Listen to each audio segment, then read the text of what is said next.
Bonjour à tous, on se retrouve aujourd'hui pour une nouvelle vidéo concernant mes achats mensuels d'actions, d'ETF et autres. Pour ceux qui découvrent ma chaîne avec cette vidéo, donc voilà, c'est un peu ce que je fais mensuellement. Je fais mes achats, je vous montre comment je fais. Je vous montre aussi, je suis transparent concernant mes dépenses, transparent concernant mes gains, donc mon salaire et autres. Donc il n'y a pas de souci, comme ça vous pouvez voir sur quoi je me base pour pouvoir faire tout ça. Et si un jour vous voudrez vous aussi vous lancer dans l'investissement, ou pour ceux qui sont déjà dedans, donc voilà, si ça vous intéresse, n'hésitez pas à vous abonner. Je sors au moins une vidéo par mois concernant mes achats mensuels. Et si j'ai le temps et l'inspiration, je peux en faire d'autres concernant divers et choses variées que je fais concernant mes investissements. Donc cette vidéo, comme dit initialement, se concentrera sur mes achats mensuels. Donc là, je lance la vidéo, je ne sais pas encore exactement sur quoi je vais me lancer. Vous avez sûrement dû constater qu'il y a eu d'énormes baisses de variation cette semaine. Donc voilà, on va voir sur quoi on va pouvoir investir. Donc là, ici, vous pouvez voir que je suis à peu près à 300 euros de potentiel investissement. Donc voilà. Donc là, il y a à peu près de l'argent que je mets toujours de côté pour tout ce qui peut arriver, pour l'achat de meubles, pour la caution. Donc voilà. Là, j'ai prévu, vu que c'est de l'argent que j'aurai besoin dans quelques mois, c'est pas de l'argent que je peux pas me permettre d'investir. Donc voilà, ça, vous le savez sûrement, mais pensez bien, si vous comptez utiliser l'argent que vous allez investir, c'est une mauvaise idée. C'est pas là, c'est que vous faites pas la bonne chose. Donc voilà. Ici, comme on a dit, on va devoir investir 300 euros. Quand on va ici sur ma partie invest, on voit que je suis à 110 euros où j'investis mensuellement donc sur ces sept entreprises-là, sur mon compte Trade Republic. Comme on va le voir ici, ah, ça m'a déconnecté. Donc voilà, comme vous pouvez le voir ici, mes actions, pour ceux qui me suivent, vous les connaissez déjà, j'ai pas changé, je n'en ai pas racheté d'autres. Donc vous pouvez voir mes ordres, donc je mets 5 euros toutes les deux fois par mois, donc toutes les 2 semaines, Trade Republic achète pour moi 5 euros de chaque action. Donc j'ai préféré faire comme ça plutôt qu'une fois par mois, parce que bon, en ce moment, les variations sont assez folles. J'ai pas envie de manquer. De toute façon, à la hausse comme à la baisse, moi, dans tous les cas, c'est du long terme. Donc je préfère maximiser mes points en sachant que avec Trade Republic, je ne paye pas à chaque action faite, vu que c'est des ordres programmés. Donc voilà, c'est pas trop gênant pour moi de le faire comme ceci. Donc ici, on sait que je vais mettre 111 euros. Donc le but ici, hein, pour ceux qui suivent pas la chaîne, c'est d'arriver à 300 euros. Ici, c'est là qu'on va se poser la question. Là, vous avez vu mon portefeuille d'actions d'ETF où j'ai déjà investi, que j'ai plus forcément, comme GTT, je l'ai plus, Total Energy, je l'ai plus. Je vais peut-être le supprimer, mais je m'ai été laissé avec les prix antérieurs. C'est plus du tout les prix qu'il y a actuellement. Actuellement aussi, j'ai investi sur mon Amundi PE à Schneider, S&P 500. J'ai toujours des actions Stellantis, même si je n'investis plus. J'avais vendu une partie. Là, je crois qu'on est descendu en dessous à peu près en dessous des 10, à peu près à 9 euros l'action. SML, on a fortement chuté, on doit être plus qu'à 500, on le verra tout à l'heure. Donc là, la question, ça va être, est-ce que j'investis sur mon Nasdaq, sur mon Schneider, sur mon S&P 500 ou autre? Qu'est-ce que je fais? Je vais quand même continuer ma stratégie sur le S&P 500, sur la Nasdaq. Je me posais juste la question pour le CAC 40, mais aussi je me posais la question si j'investis sur un CAC 40, est-ce que ce sera pas mieux du coup de faire qu'une seule ligne et d'investir sur un MSCI World. Donc c'est pour ça que ça peut être intéressant. On a le S&P 500. C'est vrai que je prends pas mon ETF, mais c'est juste pour qu'on ait un indice qu'on voit au niveau des indices. On a le S&P 500 et on a pour le coup là je vais prendre le TF MSCI World. Moi je l'avais ici. Donc voilà, donc déjà on peut voir que le MSCI World et le MSCI S&P 500 pardon est absolument corrélé à 100%, ce qui n'est pas absolument le cas du CAC 40, même si bon quand ça baisse fort de tous les sens. Là si on regarde sur un an, on a ceci. Donc c'est vrai quand on regarde comme ça, on peut se demander s'il y a un réel intérêt à investir sur le CAC 40 d'une manière long terme en fait. Parce que c'est vrai que là, là j'ai vraiment l'impression qu'on pourrait faire une bonne affaire en achetant là, parce que je suis sûr qu'il va continuer à augmenter. Là, quand on regarde comme ça, je peux avoir une belle performance. On peut se demander aussi, est-ce que même si ça retourne, je l'achète ici et on va pas trop plus long, plus bas, même on continue plus bas, mais dans 1, 2 ans, on regagne les sommets qu'on était au 4 mars, est-ce que réellement j'aurais plus gagné que si j'avais continué à investir que sur du S&P 500? Ça, c'est une question. Mais ce que je me pose, là, actuellement, je me pose la question, étant donné que si on regarde juste ces derniers jours, là, le S&P 500 a bien remonté, que le CAC 40, lui, continue à chuter. Vous voyez, on a moins 14% pour le CAC 40. Donc c'est vrai, on peut se poser la question si c'est pas intéressant justement d'investir actuellement. Est-ce qu'on croit en l'euro ou pas? Mais c'est vrai que je me dis d'avoir trois lignes Nasdaq, S&P 500 et Europe, est-ce que c'est vraiment intéressant plutôt que d'avoir le MSCI World? Certains vont dire non, ils vont pas se prendre la tête et investir que sur la MSCI World. C'est vrai que moi j'aime bien plutôt avoir des lignes diverses par rapport à mes convictions et pas juste avoir un ETF qui suit, même si je sais que c'était prouvé, bon de toute façon on peut le regarder là, comparé à un CAC 40, il n'y a pas photo. Mais c'est vrai qu'on compare le marché américain, il y a pas photo non plus. La différence de performance est folle. Et encore, je ne vais pas le comparer, je l'ai pas encore comparé au Nasdaq. Mais voilà. Donc je sais que les performances passées ne prennent pas du coup des performances futures. Mais d'un autre côté, c'est vrai que c'est un peu frustrant si on commence à investir que sur du MSCI World et on voit les performances sur 3, 4 ans, 5 ans être aussi différentes. Donc on se retrouve ici. Là, vous pouvez voir, j'ai mis à jour les trois ETF que si je compte investir. Là, vous avez vu que j'ai mis mon CAC 40 si je me lance dedans. Donc à peu près, on a 35 euros l'unité actuellement. Le S&P 500, on a 24,35 et le Nasdaq, on est à peu près à 48,86. Donc là, ça va être de trouver l'équilibre. Parce qu'en ayant investi déjà 111 euros, il va pas me rester non plus énormément pour investir. Là, vous allez voir que c'est des tests que je fais. Donc là, en sachant que malheureusement sur Boursorama, je suis obligé de faire par chaque ordre, c'est minimum 100 euros. Là, donc si je me lance sur du CAC 40, je devrais acheter minimum 3 Amundi CAC 40, donc 3 ETF. Ensuite, mon S&P 500 qui a 24,35, là, je devrais en acheter 5 pour pouvoir en acheter. Et mon Nasdaq, même là, je devrais en acheter 3.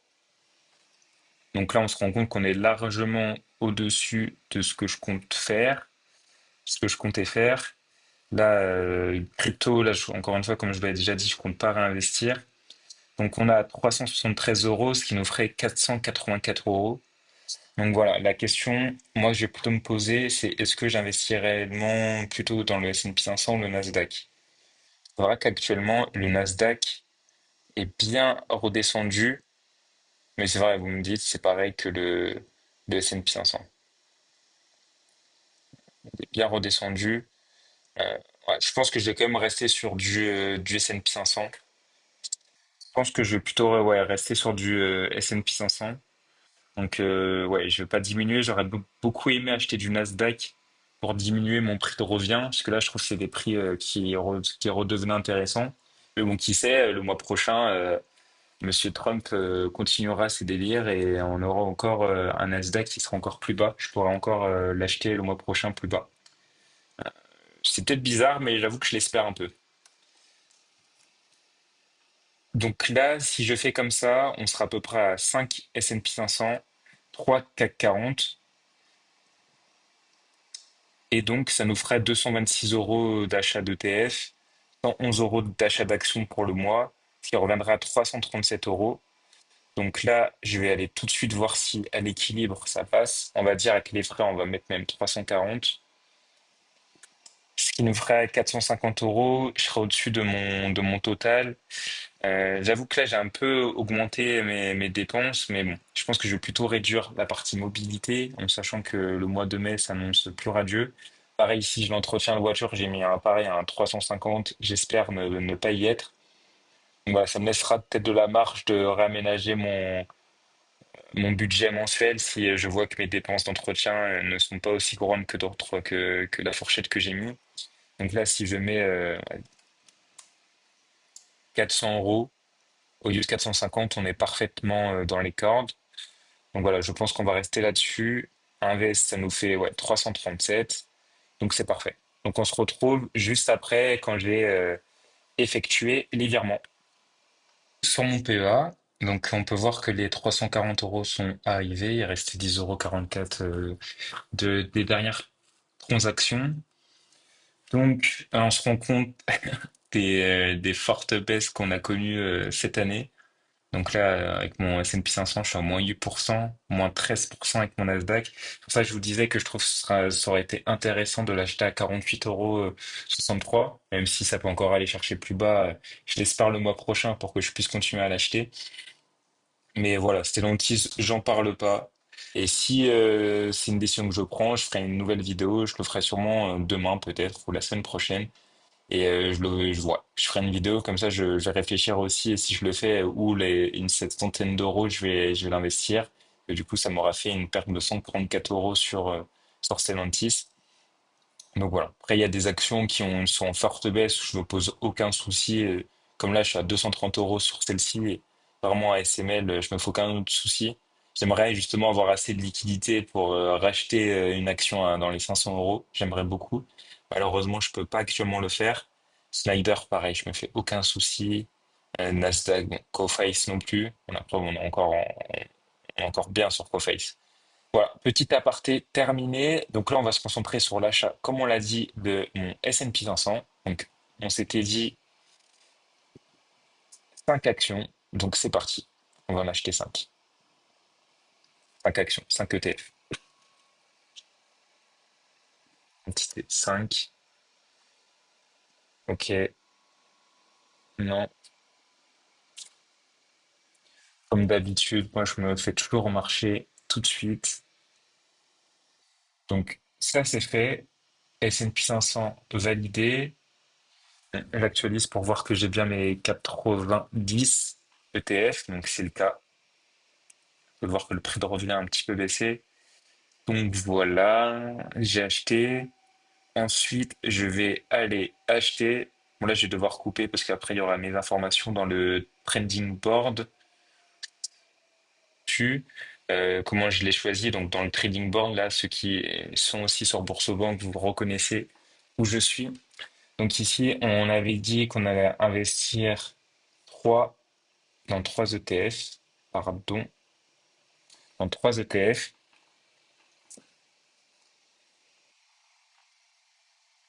au marché.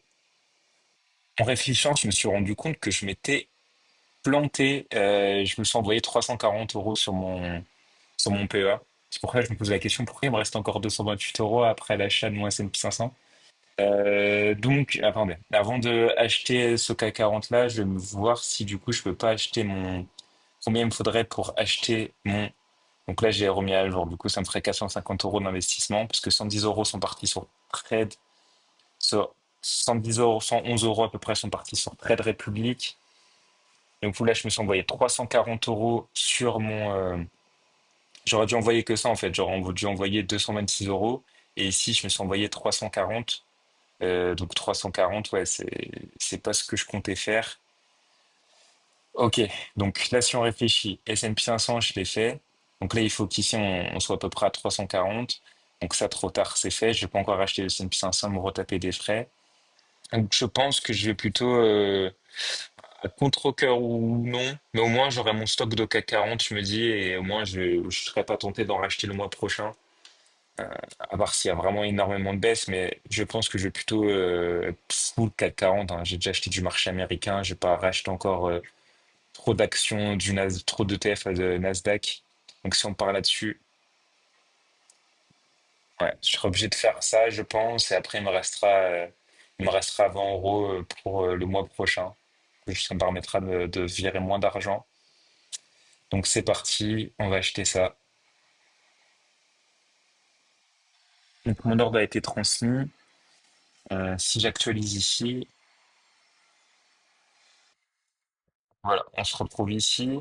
On voit qu'il me reste plus que 17,86 €, que j'ai bien mes 90 actions S&P 500, mon Coface, mon PEA Nasdaq, Stellantis. Et là, du coup, vous avez, à mon avis, CAC 40 à compte. Donc voilà, voilà. Vous pouvez voir que je l'ai acheté à prix de revient 35,09. Donc voilà, je suis déjà en perte, mais là c'est normal, puisqu'avec les frais que je me suis mangé, Et voilà. Donc, ce qu'on pouvait dire pour ces achats d'actions sur mon PEA. Donc, je referai, comme je l'ai dit, sûrement une vidéo si je vends mes Stellantis. Si je les vends, j'aurai à peu près 100 euros. Bon, à part s'il y a encore une plus grosse chute demain, mais je pense pas. Donc, j'aurai à peu près 130 euros à réinvestir. À voir si j'attends le mois prochain. Comme ça, je le réalloue à mon pack d'achat d'actions d'ETF que je vais faire le mois prochain, ou si je le vends comme ça aujourd'hui ou demain, et du coup, je fais une vidéo ce mois-ci. Donc, je vais réfléchir. Bon, là, c'est de ma faute, hein. J'ai fait une erreur bête, mais bon. En tous les cas, c'est pas de l'argent perdu, c'est de l'argent qui sont au PEA. Donc, vous pouvez voir qu'ici, j'ai mis à jour ceci. Là, j'ai mis 450 euros. Donc, ici, on a dit que j'étais à 442. Donc, je me suis envoyé, ouais, c'est ça, 340 euros sur mon PEA. 111 euros. Donc, ouais, je serais plutôt, à 351 même, 351, moi, je vais mettre même pour être sûr. Ouais, donc on se retrouve ici. Donc là exactement, j'ai fait 451,1 d'investissement. Donc là, on serait presque parfait. Donc ici, on va dire, je respecte tout parfait. Donc la mobilité, on va descendre pour être sûr à 389. Comme ça, je l'aime bien. Je suis en dessous de mon budget, quelques centimes. Donc voilà. Le mois prochain, je vais rééquilibrer selon, je vais voir. Je vais sans doute rééquilibrer si je dois rester dans le 6. Je verrai ce que je fais. Donc voilà, vous pouvez voir ici que je me devais 70 euros. Donc alors, je me devais 23,69 euros. Et en plus de ça, donc là, vous pouvez voir 23,69 euros. Et en plus de ça, je vais faire en sorte d'arriver à 70 euros. Donc là, c'est de l'argent qui est pour mes économies, économie directe. Donc c'est ce que je vais faire. Donc là, je vais me faire ça. Je vais me faire aussi mes virements d'entretien. Donc ici, comme vous le voyez ici, c'est de l'argent que j'économise juste pour ma voiture. Donc ici, je suis à 350 euros. Si j'ai besoin de piocher ce mois-ci dans ceci, c'est pour ça ici, je l'ai rajouté 350. Donc je vais piocher dans mon épargne que je mets pour l'entretien de mon véhicule. Donc ici, on est bon. Après, ici, on est bon. Loisir, on est bon. On est bon partout. Donc voilà. Après, il y a pour les vacances aussi, toujours. Les vacances, je mets. D'ailleurs, ça, c'est annulé. Euh, ok. Donc là, je vais pouvoir dire que j'ai mis en avril 50. Donc là, on redémarre. Vu qu'en mars, je l'ai utilisé de la même façon. Voilà. Donc on est plutôt pas mal. On est plutôt pas mal. On est plutôt pas mal. Bon, je referai sans doute une vidéo avec Stellantis, avec l'achat. Je referai peut-être dans cette vidéo pour Stellantis, je referai peut-être une vidéo synthèse euh, de ce que j'ai, de toutes les actions, mes cryptos et tout. Je ferai peut-être une vidéo synthèse un peu début d'année de mon portefeuille actions, crypto. Voilà. En tout cas, je vous remercie de m'avoir écouté. N'hésitez pas si vous avez des questions dans les commentaires. N'hésitez pas à regarder mes autres vidéos. Je partage d'ailleurs ce tableau Excel dans mon avant-dernière vidéo. Je vous la mettrai en description si besoin. Et voilà. Sur ce, je vous souhaite une bonne fin de journée, un bon week-end à vous si vous me regardez pas vendredi. Sinon, à bientôt. Salut.